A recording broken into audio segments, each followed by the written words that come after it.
লাগে। বিশ্বনবী 6 মাস অসুস্থ ছিলেন। ইহুদিদের মিত্র লাবিদ ইবনুল আসাম বিশ্বনবীরে ব্ল্যাক ম্যাজিক করেছে। কি ম্যাজিক? Black magic.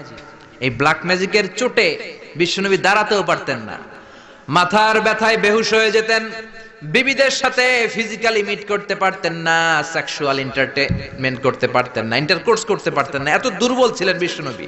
বিবিদের ঘরে যাইতেন কিন্তু মেলামেশা করতে পারতেন না, এত দুর্বল।